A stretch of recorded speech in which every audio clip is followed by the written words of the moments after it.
বৰ্তমান সময়ত আপোনালোকে আৰামত কোনোবা এডোখৰ ঠাইত বহি এই ভিডিঅ'টো চাই আছে।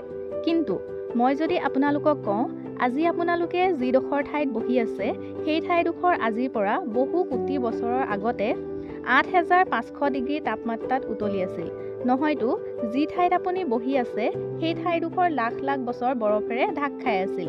আচলতে এই দুয়োটা কথাই সত্য। এই ভিডিঅ'টোত আপোনালোকে পৃথিৱীৰ ৪৫০ কোটি বছৰৰ ভ্ৰমণ কাহিনীৰ বিষয়ে জানিবলৈ পাব। আহক তেনেহ'লে ভিডিঅ'টো আৰম্ভ কৰোঁ।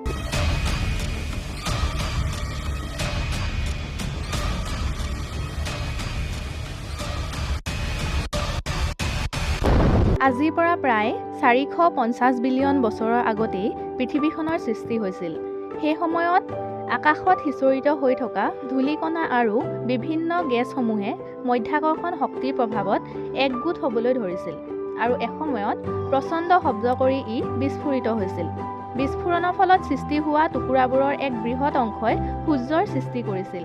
বাকী সৰু সৰু টুকুৰাবোৰ একোটা থোপলৈ ৰূপান্তৰ হৈ সূৰ্যৰ চাৰিওফালে ঘূৰিবলৈ লৈছিল আৰু এনেকৈয়ে সৌৰজগতৰ সৃষ্টি হৈছিল। সেই সময়ত সূৰ্যক প্ৰদক্ষিণ কৰি থকা আমাৰ পৃথিৱীখনৰ চাৰিওফালে কেৱল জ্বলন্ত লাভাহে আছিল, যাৰ তাপমাত্ৰা আছিল ১২০০ ডিগ্ৰী চেলছিয়াছ।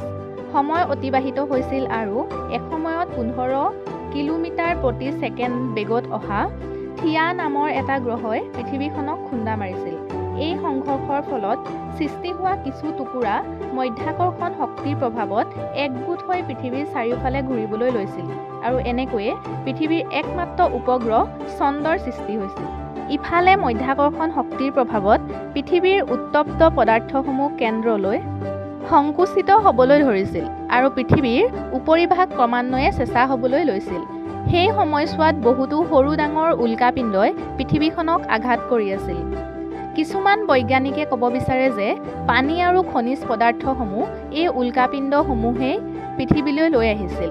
ইফালে জ্বলন্ত লাভাসমূহৰ পৰা নিৰ্গত হোৱা কাৰ্বন ডাই অক্সাইড, মিথেন, এমনিয়া, নাইট্ৰজেন ইত্যাদি গেছে পৃথিৱীৰ বায়ুমণ্ডল সৃষ্টি কৰিবলৈ ধৰিছিল।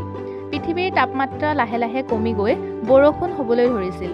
কেইবা বছৰৰ নেৰানেপেৰা বৰষুণৰ ফলত উল্কাপিণ্ডসমূহে সৃষ্টি কৰা গাঁতসমূহ পানীৰে ভৰি পৰিছিল।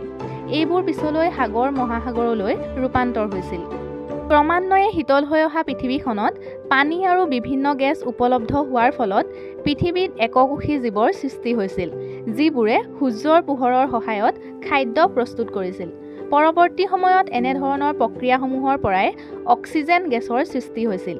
এই অক্সিজেনে সূৰ্যৰ অতি বেঙুনীয়া ৰশ্মি শোষণ কৰি অজন গেছৰ সৃষ্টি কৰিছিল।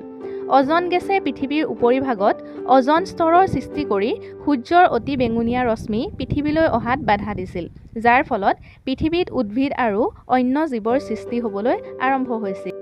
ইয়াৰ পাছতো আকৌ কিছু উল্কাপাতৰ দৰে পৰিঘটনাৰ ফলত পৃথিৱীখনত জীৱৰ বিকাশ আৰু বিনাশৰ প্ৰক্ৰিয়াটো অবিৰতভাৱে চলি আছিল আৰু এনেদৰেই কালক্ৰমত পৃথিৱীখনে আজিৰ এই বিনন্দীয়া ৰূপ লাভ কৰিছিল।